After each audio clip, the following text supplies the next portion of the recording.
3 days passed before the Galactic Council met again. During those 3 days, every alien species talked about nothing else except the humans who dared to sit down. Some were angry, some were curious, and some were scared.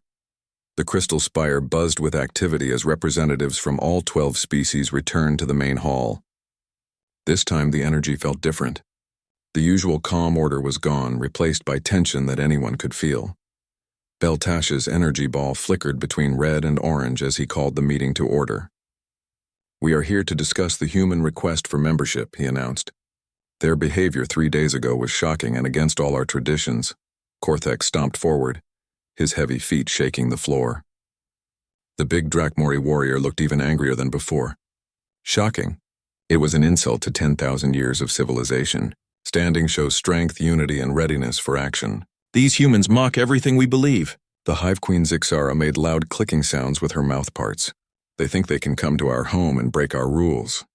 This shows they have no respect for proper order." Other aliens made agreeing noises.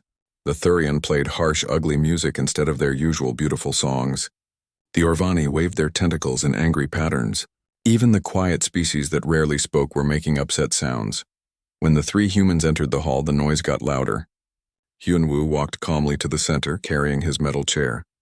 Sojin and Taeho followed behind him, looking professional as always.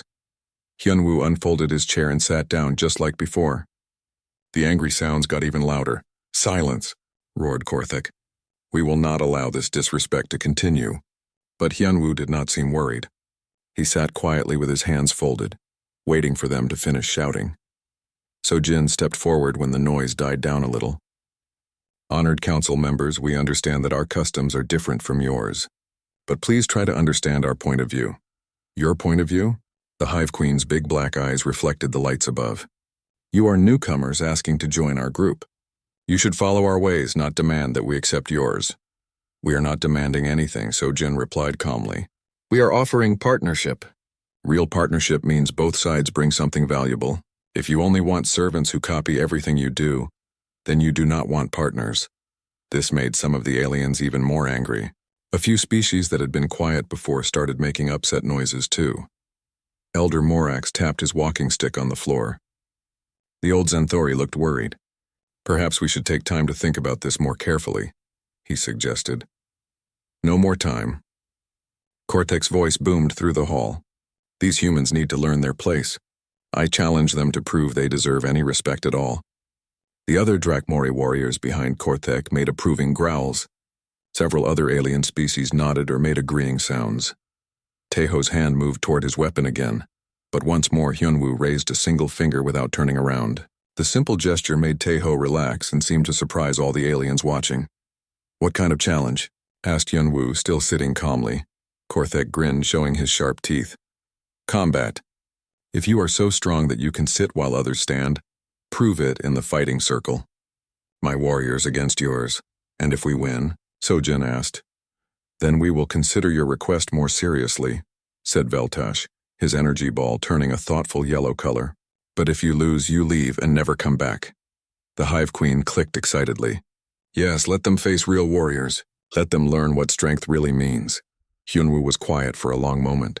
All the aliens watched him, expecting him to look scared or worried. Instead, he seemed to be thinking about something that amused him. "We accept," he said finally. The aliens made surprised noises. They had expected the humans to be frightened or to try to negotiate easier terms. "You accept?" Korthek sounded almost disappointed. "Just like that? Do you not want to know what kind of combat? Do you not want to choose your champions?" "We trust that the council will be fair," Hyunwoo replied. "When do we start?" The big Drakmori warrior laughed, a sound like rocks grinding together. "Tomorrow morning. In the great arena. My best fighters against yours. We will see if sitting makes you strong or just makes you easy targets." As the meeting ended, the aliens talked excitedly among themselves. Most seemed sure that the humans would be defeated quickly and badly. A few looked worried, wondering if the humans had some secret weapon or trick. Elder Morax approached the human group as they prepared to leave. "Are you certain about this?" he asked quietly. "Drakmori warriors have defeated champions from 7 different species. They are trained from birth to fight and kill." Hyunwoo stood up and folded his chair. "Elder Morax, we appreciate your concern. But humans have been fighting much longer than most species have been traveling in space. But you are so small compared to them, the old alien said. And there are only 3 of you, Sojin smiled. There are more than 3 of us on this planet, Elder, and size is not everything. Taeho nodded. Sometimes the biggest mistake is thinking that big automatically means strong. As they walked out of the crystal spire, they could see work crews setting up the great arena for tomorrow's fights. The circular fighting space could hold thousands of spectators, and it looked like all of them would be coming to watch. Think they will fight fair? Asked Taeho. They will fight according to their rules, replied Hyunwoo. Whether those rules are fair or not, we will adapt. Sojin checked her communication device. The rest of the team is ready. Mi-kyung is very excited about tomorrow. She would be, said Hyunwoo with a small smile. Make sure everyone gets good rest tonight. Tomorrow we teach the galaxy something new about humans. As they reached their ship, they could see aliens gathering in groups all around the spaceport. Word was spreading quickly about the challenge. Some aliens were placing bets on how quickly the humans would lose. Others were trying to get tickets to watch the fights. None of them seemed to consider that the humans might actually win. They have no idea, do they? Said Taeho, watching a group of Velkari discussing the upcoming battle. No, agreed Hyunwoo. But tomorrow they will start to understand why humans sit when we speak, and why that should worry them more than it insults them. The 3 humans entered their ship to prepare for what would become the most important day in galactic history. The next council session began at dawn, but something was very different. When the humans entered the Crystal Spire's main hall, they found chaos waiting for them. Half of the alien species had brought seating of their own. The Velkari floated nervously near energy platforms they had created overnight. The Thurian had grown chair-like crystal formations from the floor that sang with musical tones. Even the proud Drakmori had constructed rough stone thrones that looked like they were built for war chiefs. The other half of the species stood in their traditional spots, but they kept looking at the chairs with expressions that seemed both curious and worried. The usual calm order of the council was completely gone. Arguments broke out immediately. The Orvani waved their tentacles angrily at the Thurian, demanding to know why their crystal chairs were taller than everyone else's platforms. The Drakmori growled at the Velkari, claiming that floating seats were cheating somehow. Species that had lived in peace for thousands of years were suddenly acting like children fighting over toys. This is exactly what we feared, shouted Veltash, his energy ball flashing between red and orange. Look what these humans have done. They have destroyed 10 millennia of peaceful cooperation in just a few days. Korthek stood up from his stone throne, then immediately sat back down, then stood up again like he could not decide which felt right. We were strong when we stood together. Now we argue about furniture like primitive creatures. The Hive Queen clicked her mandibles in rapid patterns that sounded like machine gun fire. Order must be restored. The old ways kept us united. Hyunwoo, Sojin, and Taeho took their usual places with simple folding chairs, watching the chaos around them with calm expressions.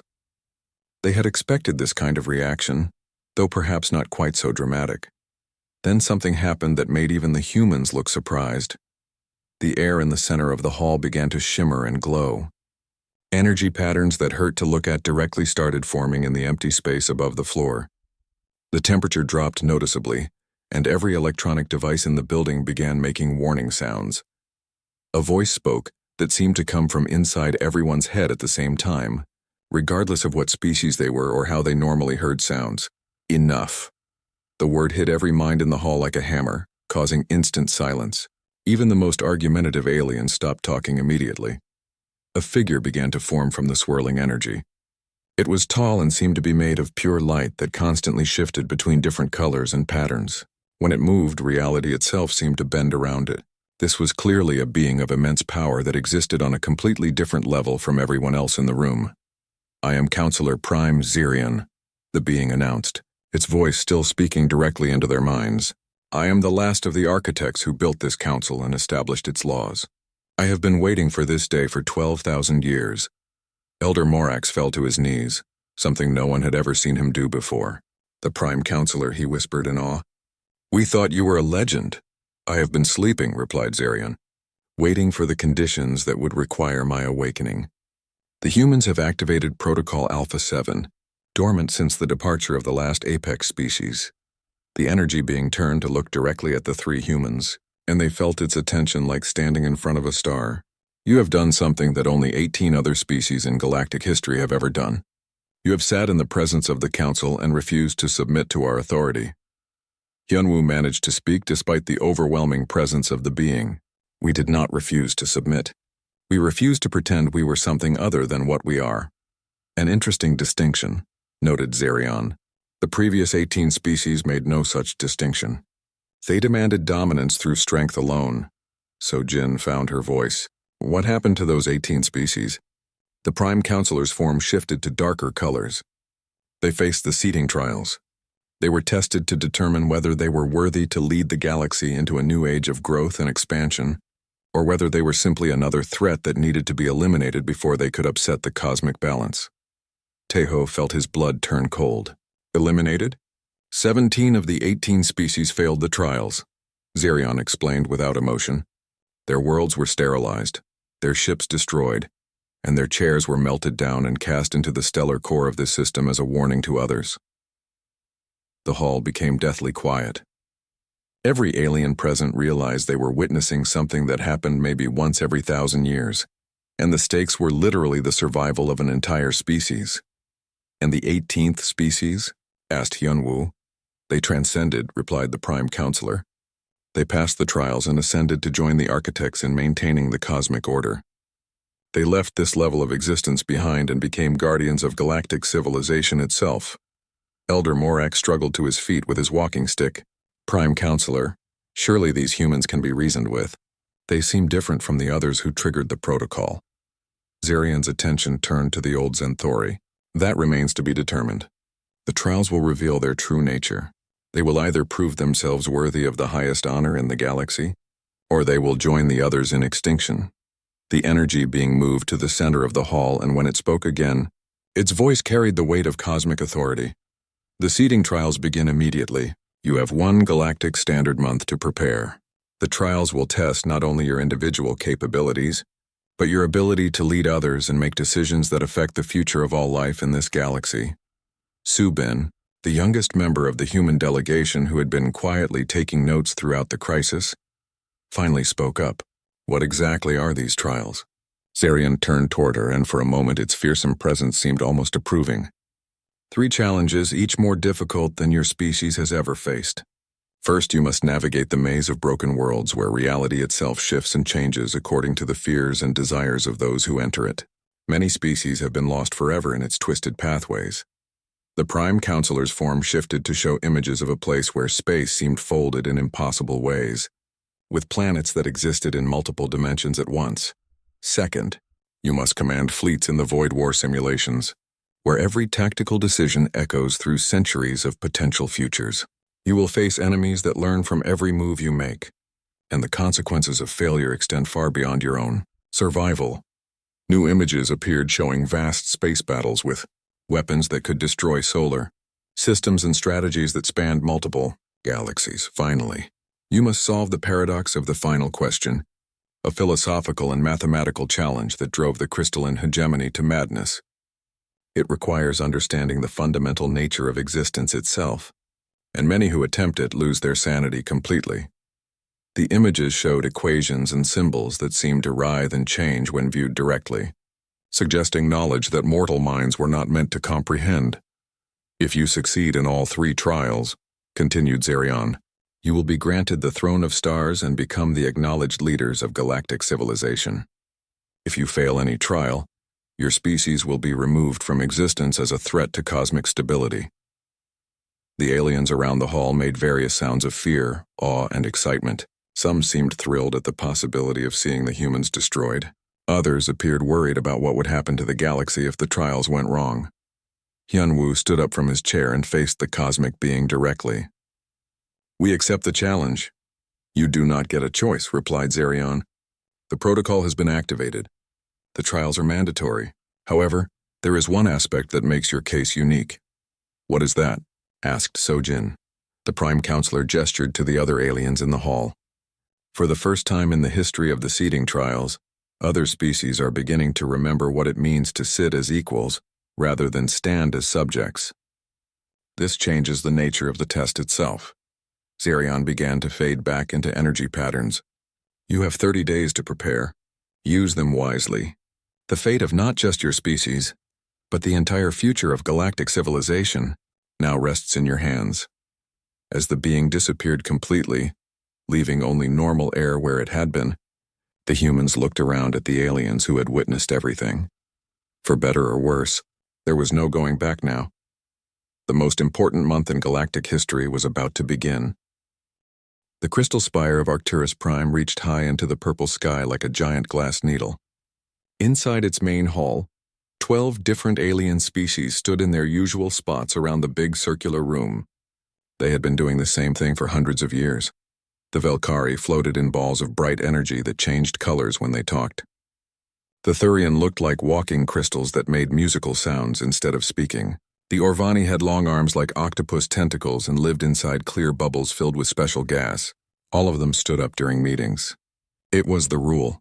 Today was different. For the first time ever, humans were coming to ask if they could join the Galactic Council. Ambassador Hyunwoo walked into the hall with 2 other humans behind him. Sojin was on his right side carrying a black briefcase. Taeho walked on his left, his eyes moving around the room to check for danger. All 3 wore dark blue uniforms that looked very neat and professional. The aliens whispered to each other in their own ways. Some made clicking sounds, others flashed different colors, and a few sent out smell signals that their friends could understand. They all wanted to know about these new creatures called humans. Veltash of the Velkari began the meeting. His energy ball turned bright gold as he spoke through the translation machine. Welcome to the 847th session of the Galactic Council. Today we meet the humans who want to join our peaceful group of worlds. The hall became quiet. Veltash's energy ball changed to a serious blue color. For 10,000 years we have followed the same rules. All council members stand during our talks. Standing shows strength and readiness. Sitting shows weakness and fear, like the old species that died out long ago. Hyunwoo listened carefully but did not seem worried. Sojin took notes on a small device. Taeho kept watching the other aliens, especially the big scary ones. We have studied your species, continued Veltash. You are young and new to space travel. You fight wars on your own planet. You eat other animals for food. These things worry us, but we are willing to give you a chance. The Drakmori representative made a loud growling sound. Korthek was huge, covered in dark green scales and had sharp teeth like a dinosaur. Why should we trust meat-eaters who kill their own kind? He asked in a voice like thunder. Other aliens made agreeing noises. The Hive Queen Zixara clicked her bug-like mouthparts together. Her big black eyes reflected the crystal lights above them. Predator species bring only trouble, she said. Maybe they should prove they can be civilized first. Hyunwoo raised his hand for silence. The simple movement made everyone stop talking. There was something about the way he did it that seemed very calm but also very strong. We appreciate this opportunity to speak with you, Hyunwoo said. His voice was not loud, but it carried clearly through the whole hall. Humans have traveled far to be here today. We offer friendship, trade, and knowledge to share with all your worlds. Then he did something that shocked everyone. Hyunwoo reached into his coat and pulled out a small metal chair. It folded out with a soft click. He set it down on the smooth floor and sat down in it like this was the most normal thing in the world. The hall became completely silent. Every alien stopped moving. Even the Thurian's musical sounds stopped. It was like time had frozen. Sojin and Taeho stayed standing behind their ambassador. They did not look surprised at all. Their faces remained calm and professional as if this had been planned. What? What is this? Veltash's energy ball turned bright red, which meant he was very angry or scared. This breaks all our rules. This is not how things are done. The Orvani started moving their tentacles in wild patterns. The Thurian made sharp, ugly sounds instead of their usual music. Even the quiet species that rarely spoke began making upset noises. Hyunwoo did not stand up. He did not look worried. He simply folded his hands in his lap and waited for them to finish being shocked. I understand this is unusual for you, he said when they got quiet again, but this is how humans work. We will join your council and follow your laws about trade and peace. We will respect your customs when we visit your worlds, but we will not pretend to be something we are not. Korthek stepped forward, his heavy feet making the floor shake. You insult us. Standing shows that you are ready to fight or run when danger comes. Sitting means you are weak and helpless. Sojin spoke for the first time. Her voice was polite but firm. With respect, Counselor Korthek, we have studied the history of your species. Your people evolved from animals that were hunted by bigger predators. You needed to stand ready to escape. Humans evolved differently. The insect queen's eyes got even bigger. You dare to question our ways, soft creatures. Perhaps you should leave before we show you what happens to weak species in this galaxy. Taeho's hand moved slightly toward the weapon at his side, but Hyunwoo raised one finger without even turning around. The small gesture somehow made Taeho stop and made all the aliens step back a little. None of them had ever seen such quiet control before. We are not questioning your ways, Hyunwoo said, still sitting calmly in his chair. We are showing you ours. If you want to trade with human worlds, if you want to learn from human science, if you want to understand how we solve problems, then you need to know who we really are. The meeting ended with angry sounds from many of the aliens. As the three humans walked out of the hall, Elder Morax of the Zenthori came over to them. He was very old and moved slowly with the help of a walking stick. Young species, he whispered through his translation device. You may have just signed your death warrant. The Council does not like change, especially change that challenges everything we believe. Hyunwoo finally stood up and folded his chair. Elder Morax, humans have been challenging beliefs for thousands of years. It is what we do best. As they left the Crystal Spire, the three humans could see alien groups talking excitedly in the plaza outside. Some seemed angry, others looked curious, and a few appeared frightened. Think they will let us join? Asked Taeho. They will, said Hyunwoo, putting his chair away. The question is whether they will like what comes next. Sojin smiled as they walked toward their ship. They have no idea what they are dealing with, do they? Not yet, replied Hyunwoo. But they will learn. The great arena was packed with thousands of aliens who had come to watch the humans get defeated. The circular fighting space was surrounded by tall walls that could protect the crowd from any weapons or energy blasts.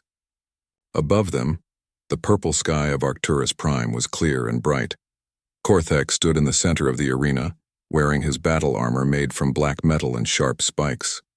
Next to him were two other Drakmori warriors, each one bigger and more frightening than most aliens had ever seen. Their scales gleamed in the sunlight, and their claws looked sharp enough to cut through steel. The crowd made excited noises as they waited for the human champions to appear. Most aliens expected to see Hyunwoo or his military advisor Taeho step into the fighting circle. Some thought all three humans would fight together against the Drakmori warriors. Instead, a small woman walked calmly into the arena. Mi-kyung had been introduced to the council as a translator and document specialist. She was shorter than most humans and much smaller than any of the alien warriors. She wore simple gray clothes and carried only a thin metal rod that looked like it came from a construction site. The crowd became quiet with confusion. Then many aliens started laughing. Is this a joke? Roared Korthek, his voice echoing off the arena walls. They send a tiny clerk to face real warriors? Mi-kyung did not answer. She walked to one side of the fighting circle and set up a small folding chair. Then she sat down and began checking the metal rod in her hands, like a worker examining a tool before starting a job. The laughter got louder. Even some of the more serious alien species seemed amused by what they thought was human stupidity or desperation. Veltash's energy ball turned bright orange with excitement as he announced, "The rules through the arena speakers. Single combat until one fighter cannot continue. No weapons except what each fighter brings. Begin when the signal sounds."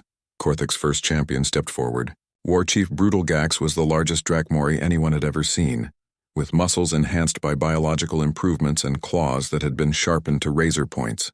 His war cry could break glass and his charge could knock down walls.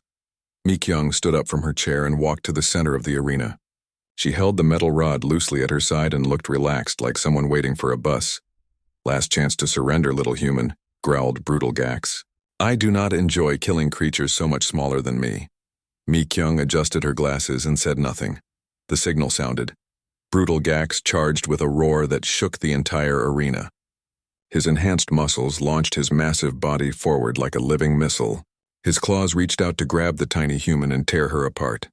17 seconds later, War Chief Brutal Gax lay unconscious on the arena floor.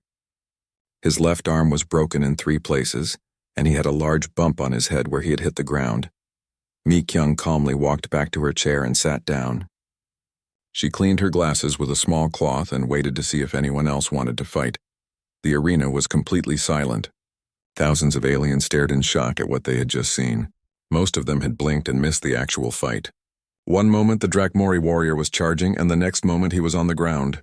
"Who is next?" asked Mi-kyung politely. Korthik's mouth hung open. He looked at his unconscious champion, then at the small human woman sitting calmly in her chair, then back at his champion. "What? How did you—" "Your warrior was very strong and very fast," replied Mi-kyung. "But he fought with anger instead of thinking. Angry fighters make mistakes." The second Drakmori champion, a warrior named Skartok, stepped forward more carefully. He had watched his friend get defeated and was not going to make the same errors.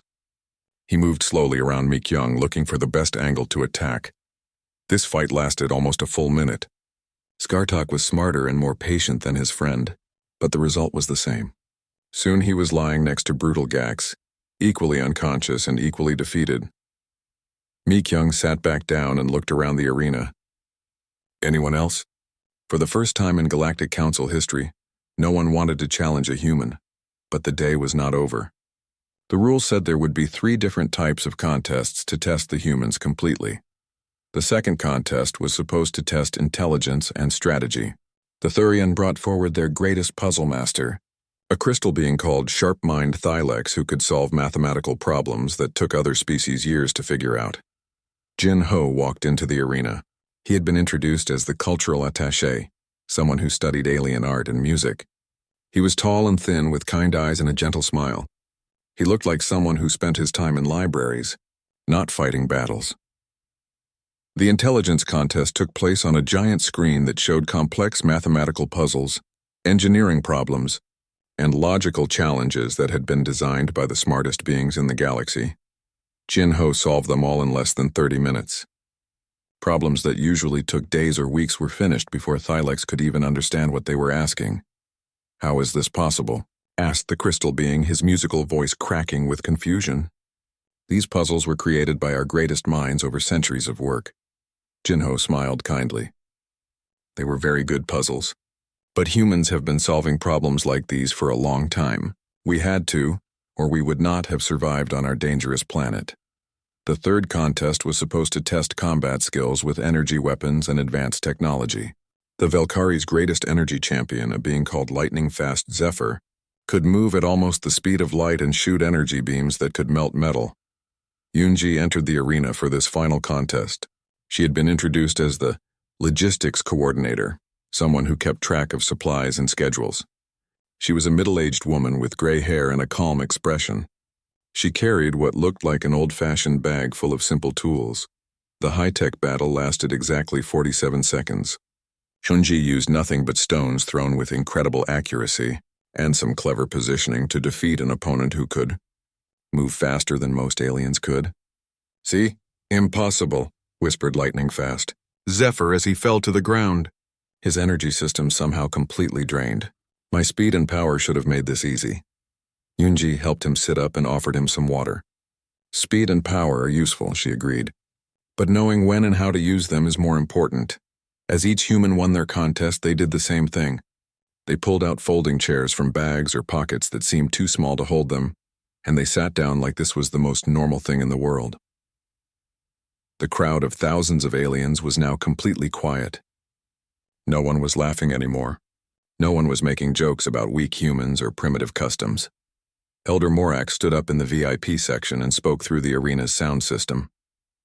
"In 10,000 years of council history," he said, his old voice shaking with emotion, "we have never seen anything like this." Hyunwoo, Sojin, and Taeho had watched the entire day from seats they had set up at the edge of the arena. Now Hyunwoo stood and walked to the center of the fighting circle. "Honored council members," he called out, his voice carrying clearly through the silent arena. "We came here seeking partnership and friendship. We have shown you who we are. The question now is whether you are ready to learn what that means." As the humans left the arena, aliens throughout the crowd began talking quietly among themselves. For the first time in thousands of years, they were asking questions about their own strength, their own customs, and their own understanding of what it meant to be powerful. The galaxy would never be the same.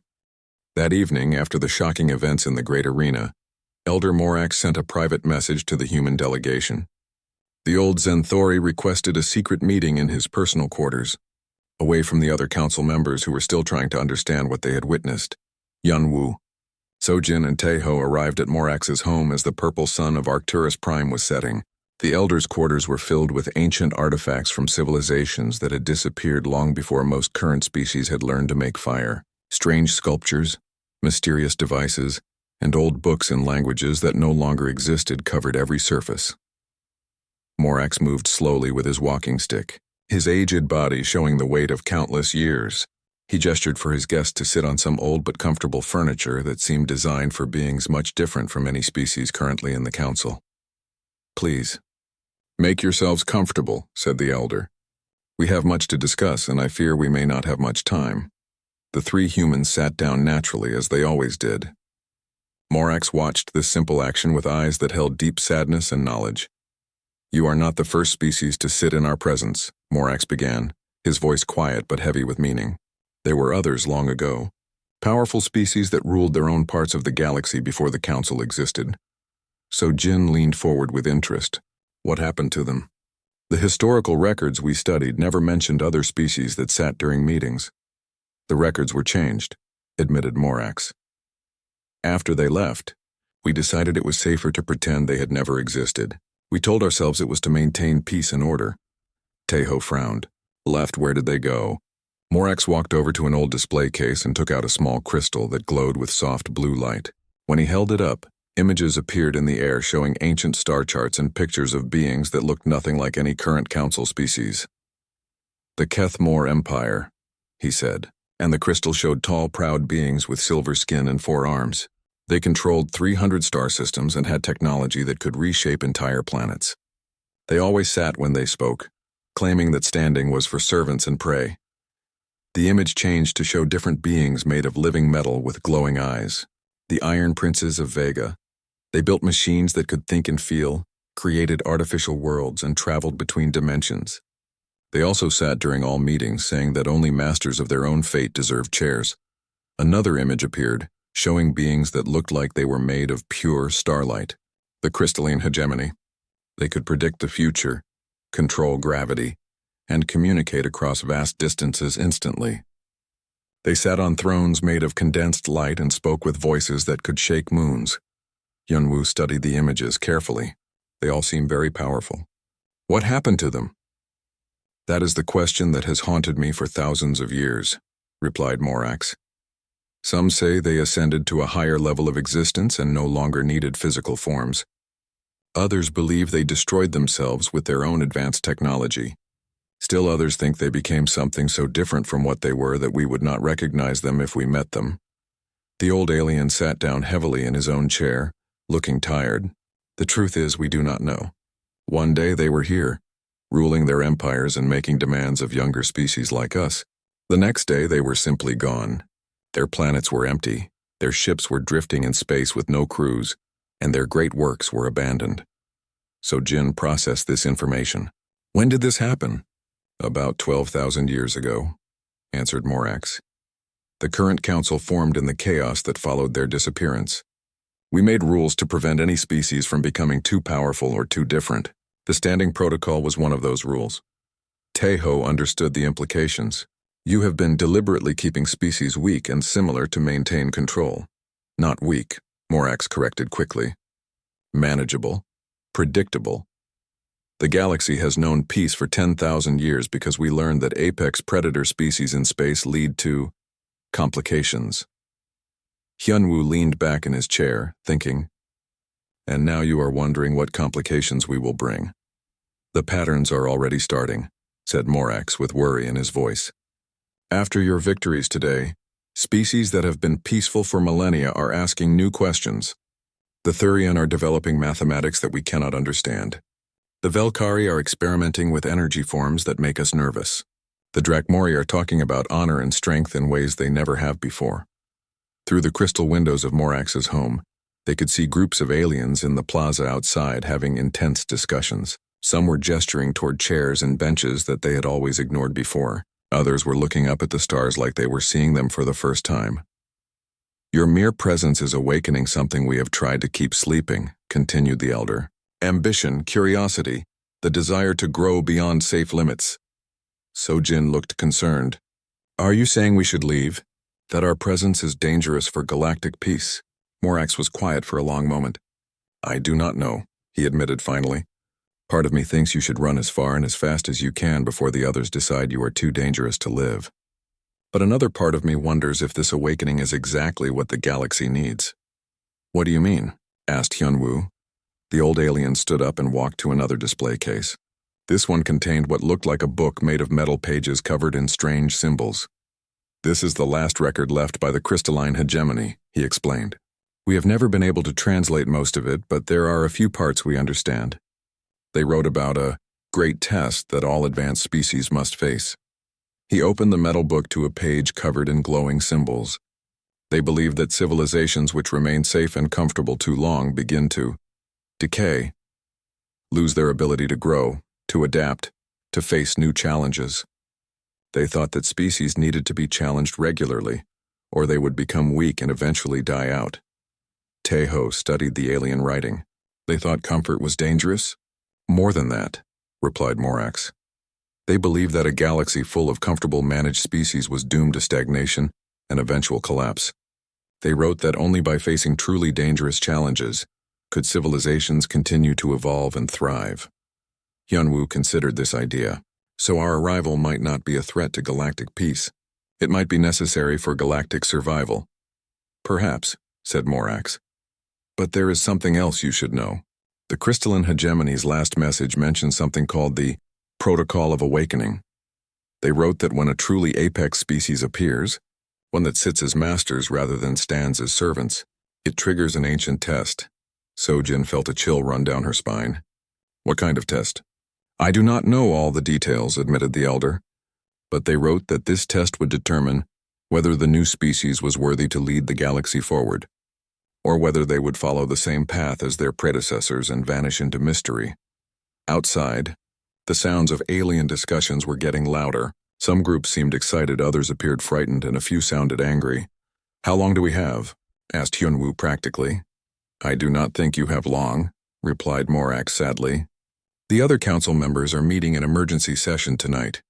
Some want to expel you immediately. Others want to study you more carefully. A few are talking about more permanent solutions. The three humans exchanged glances. They had expected political resistance, but not threats to their lives. Thank you for warning us, said Sojin sincerely, and for sharing this history that was hidden from us. Morax nodded. I have lived long enough to see patterns repeat themselves. I fear that the galaxy is approaching another great change, whether we want it or not. The question is whether your species will guide that change, or become victims of it.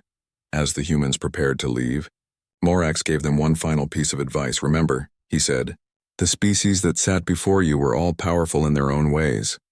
But power alone was not enough to save them. Perhaps the secret is not just knowing when to sit, but knowing who to sit with. As they walked back through the plaza toward their ship, the humans could see that the alien discussions were spreading throughout the city. Change was coming to the galaxy, whether anyone wanted it or not. The only question now was what form that change would take.